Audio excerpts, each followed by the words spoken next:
चलो क्वेश्चन क्या कह रहा है, a trader prepared his accounts on 31st of March each year. Due to some unavoidable reasons, no stock taking could be possible till 15 April 2022, on which date total cost of goods in his godown came to 50,000. कह रहा है 1 अप्रैल से 15 अप्रैल तक का मतलब 31 मार्च को नहीं हो पाई थी, लेकिन 15 अप्रैल को हमने स्टॉक ऑफ गुड्स देख लिया, कितना था, 50,000 था. कह रहा है फॉलोइंग फैक्ट्स इस्टेब्लिश्ड हो गए 31 मार्च से 15 अप्रैल की उसने डिटेल दे दी. ठीक है, मेरा ईयर कब एंड हो रहा होता है, 31 मार्च को. उसने 15 अप्रैल तक का स्टॉक का वैल्यू दे रखा है, विच इज 50,000. ठीक है, उसने हमारे को इस टाइम पीरियड की ये एडजस्टमेंट दे रखी है. एडजस्टमेंट अभी पढ़ते हैं. कह रहा है goods are sold by a trader at a profit of 20% on sales. अगर 20% सेल का है तो मुझे फटाफट से बता दो कॉस्ट का कितने परसेंट होगा. अगर 20% सेल का है, 1/5 ऑफ अगर सेल है तो कॉस्ट का कितना होगा, 1/4 ऑफ कॉस्ट होगा. राइट. चलो क्वेश्चन ने पूछा गया है, you are required to ascertain the value of inventory as on 31 March. 15 April की उसने इन्वेंट्री की डिटेल दे रखी है, 31 मार्च की उसने इन्वेंट्री की डिटेल पूछी है. स्टार्ट कर सकते हैं करना. एडजस्टमेंट क्या बोला उसने, कहता है इस टाइम पीरियड में ना एक तो आपकी सेल हो गई थी, इंक्लूडिंग कैश सेल्स. हाँ तो क्या दिक्कत है, कैश सेल्स हो गई. ठीक है, फिर उसने बोला परचेजेस हो गई including cash purchases. Cell return हो गई 1,000 रुपीज की. मुझे इस सेल्स की कॉस्ट ऐड करनी है. कॉस्ट ऐड करेंगे ना, इसका मतलब इस सेल्स में से मुझे ये जो इन्फॉर्मेशन दे रखे 20% ऑफ सेल्स, ये मार्जिन हटाना पड़ेगा. करेक्ट. तभी मैं क्या निकाल पाऊंगी, inventory of 31st of March. मुझे अगर सेल्स दे रखी है, सेल्स रिटर्न दे रखी है, नेट ऑफ कर लोगे. राइट. आपको परचेजेस दे रखी है, पर अगर मुझे 31 मार्च, मुझे अगर 1 अप्रैल का स्टॉक दिया होता और 31 मार्च का स्टॉक निकालना होता तो परचेजेस को क्या करूंगी, नहीं सिंपल में 1 अप्रैल से 31 मार्च परचेजेस ऐड होता है जी, और सेल्स क्या होती है, माइनस.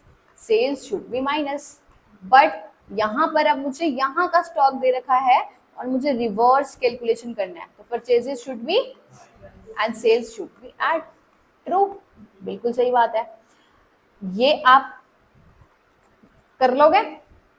उसके बाद उसने एडजस्टमेंट में क्या बोला है, कह रहा है 15 मार्च को goods of the sale value 10,000 were sent on sale or return basis to a customer for a approval of period 4 week के अप्रूवल पीरियड पे 10,000 का सामान दे दिया. He returned 40% of the goods on 10th of April and approving rest, बाकी उसने approve कर दिए. उसने अप्रूव कर कितने करे हैं, 60% उसने अप्रूव कर दिए, बाकी उसने रिटर्न कर दिए. ठीक है, और कस्टमर का बिल हुआ है 16 अप्रैल को. देखो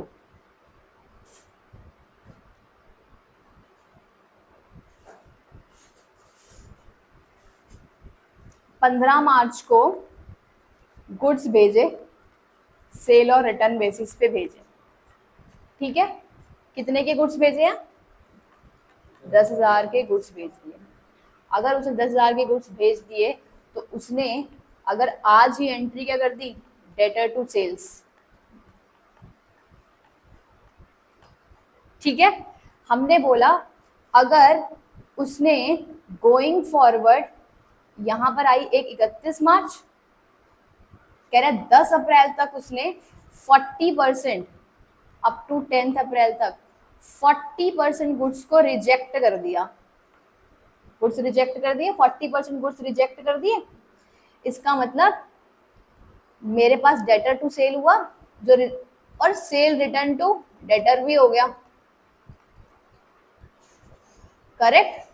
कितना? 10,000 का 40%, तो ये तो सेल्स बुक ही नहीं करनी थी और ये सेल रिटर्न हो गया, तो इफेक्ट 40% का तो नलीफाई हो गया, 40% सेल का इफेक्ट नलीफाई हो गया। बची कितने की सेल है? 60% सेल बची है जो उसने अप्रूव कर दी। इसका मतलब वो एक्चुअल सेल हो गई आपकी, ठीक है। अब 60% सेल में से अब आपका 10,000 वैल्यू था जिसमें से 60% क्या हो गई है? 6,000 रुपीज का सेल हो गया है। तो 6,000 में से इस सेल में से मुझे क्या करना पड़ेगा? मार्जिन दे रखा है आपको, मार्जिन हटाना पड़ेगा। और ये जो सेल बुक हो गई कौन से पीरियड में पता चली है? इस पीरियड में पता चली है, ठीक है। तो इस पीरियड की सेल्स को मुझे क्या करना पड़ेगा?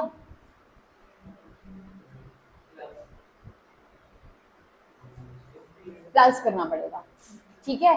आप एक बार ये क्वेश्चन करना स्टार्ट करो, फॉर्मेट बनाओ, सबसे पहले इन तीनों का एडजस्टमेंट करो, फिर इसको और इसको डिस्कस करते हैं। फटाफट से सबसे पहले फॉर्मेट बनाओ। मेरे को स्टॉक की वैल्यू दे रखी है, ये देखो 50,000 स्टॉक की वैल्यू दे रखी है। ये तो 3 तो नॉर्मल एंट्रीज हैं, है ना। करो, ट्राई करो फटाफट से।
करो करो, करा हुआ क्वेश्चन।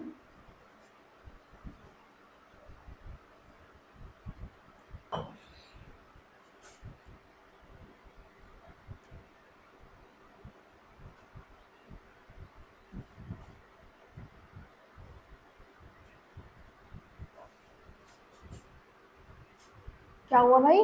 करो केशव।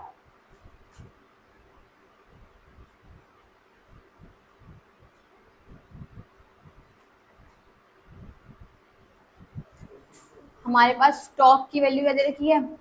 स्टॉक वैल्यूएशन ऑन 15 अप्रैल कितना है? 50,000 रुपीज, ठीक है। मुझे अपनी सेल्स, जितनी भी सेल्स हुई है उसको ऐड करूंगी। कितनी सेल हुई है मेरे पास? 41,000 की। अच्छा, है ना, लेकिन मैं सेल और सेल रिटर्न को नेट ऑफ कर सकती हूँ ना, और उसके ऊपर डायरेक्ट इम्पैक्ट क्या कर सकती हूँ? सेल्स कितने की है? 41,000 की, लेस कर दूँ अब इसका सेल रिटर्न। 40,000 की सेल हो गई, बट मुझे इसमें ऐड क्या करना है? Cost of goods sold, right. तो मुझे इसका क्या निकालना पड़ेगा? Cost price. कितना आएगा कॉस्ट प्राइस बताओ? 40,000।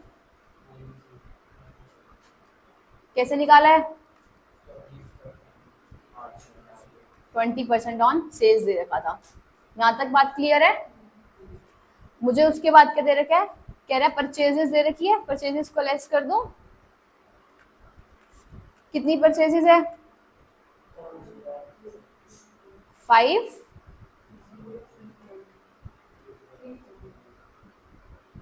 5034 कर चुके हो। अब मुझे नेक्स्ट क्या एडजस्टमेंट करनी है?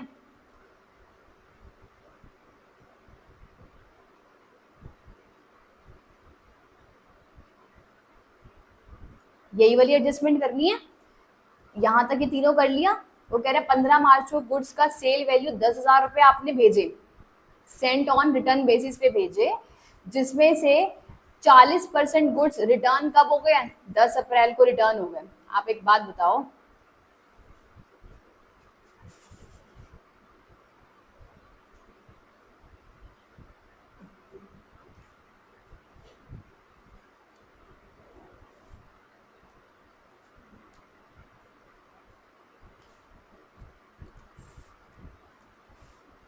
आपने 15 मार्च को गुड्स भेज दिए, 10,000 के गुड्स भेजे, ठीक है। मेरे पास 31 मार्च को एडजस्टिंग एंट्री करने के लिए क्या होती है? सेल और रिटर्न बेसिस पे। मैंने इस पॉइंट ऑफ टाइम पर जब मैंने गुड्स भेजे तो मैंने एंट्री क्या कर ली होगी? डेटर टू सेल्स कर लिया होगा, ठीक है। मेरे पास अगर 31 मार्च आया तो मैंने इसका रिवर्सल कर दिया, सेल टू डेटर, ट्रू। और क्या कर दिया होगा? अपने क्लोजिंग स्टॉक की वैल्यू बढ़ाकर दिखा दी होगी। ये एडजस्टमेंट करते हैं, ये हमने कर लिया। मुझे पता चला 10 अप्रैल को, 10 अप्रैल को हुआ क्या था? उसने इस 10,000 में से 40% गुड्स क्या कर दिए? रिटर्न कर दिए, और बाकी 60% गुड्स उसने अप्रूव कर दिए, ठीक है। मैंने अगर ये गुड्स रिटर्न करे तो मैं तो पूरी की पूरी ऑलरेडी इस 10,000 वाली सेल को पूरा का पूरा खत्म कर चुकी हूँ ना। तो मेरी अगर सेल रिटर्न हो रही है 40%, तो उसका इम्पैक्ट तो मैं ऑलरेडी इस 31 मार्च में ले चुकी हूँ, एडजस्टिंग एंट्री में खत्म कर चुकी हूँ। लेकिन 60% जो उसने अप्रूव कर दी, इसका मतलब 10 अप्रैल को आज मैं अपना क्या बुक करूंगी? 60% सेल बुक करूंगी, करेक्ट। सेल बुक करूंगी तो एंट्री क्या होगी? Debtor to sale. तो अब सेल बुक करने के समय मेरे पास 10,000 का 60% क्या आएगा? विच इज, तो इस 6,000 की सेल का ये आपके पास आ गई, इस पीरियड की 6,000 की सेल, तो उसका एडजस्टमेंट कर दो। Very good. तो 6,000 का कॉस्ट प्राइस आपको सेल है, क्या करना पड़ेगा? Added back.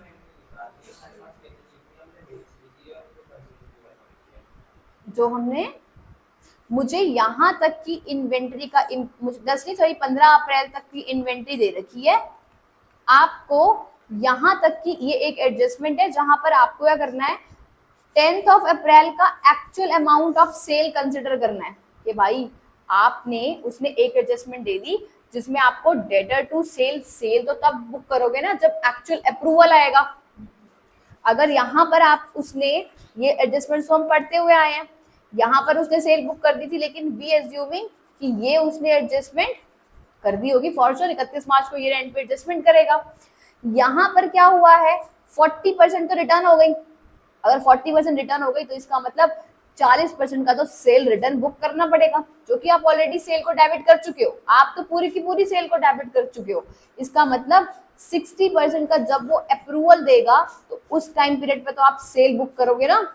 तो सेल कब बुक हो रही है? 10 अप्रैल को सेल बुक हो रही है, और जो रिटर्न हो गई उसका इम्पैक्ट तो हम ऑलरेडी 31 मार्च में ले चुके हैं। तो मेरे पास 6,000 का जो सेल है उसका कॉस्ट प्राइस एडेड बैक करना पड़ेगा यहाँ की इन्वेंट्री तक पहुंचने के लिए। बात समझ में आती है? करेक्ट।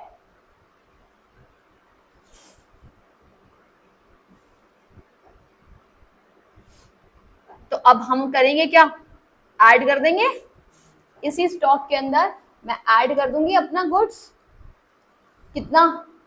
10,000 का 60%, बोले तो 6,000, और इसमें से इसका 20%,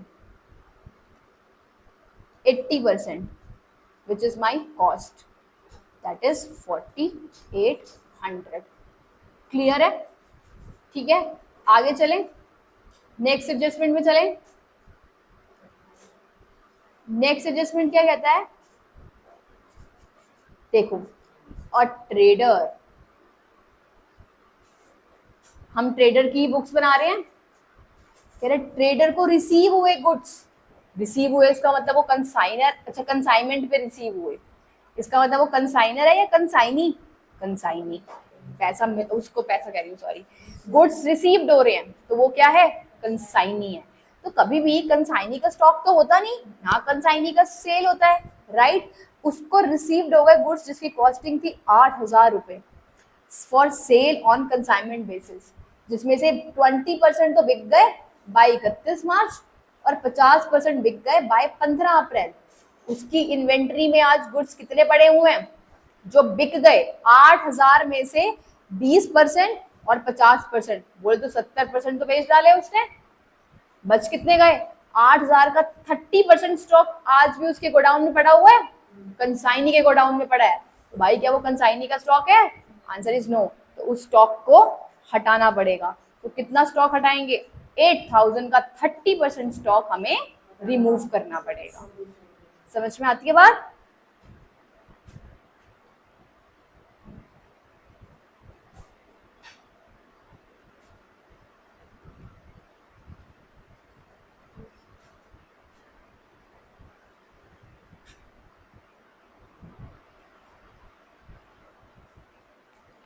तो लेस अनसोल्ड स्टॉक,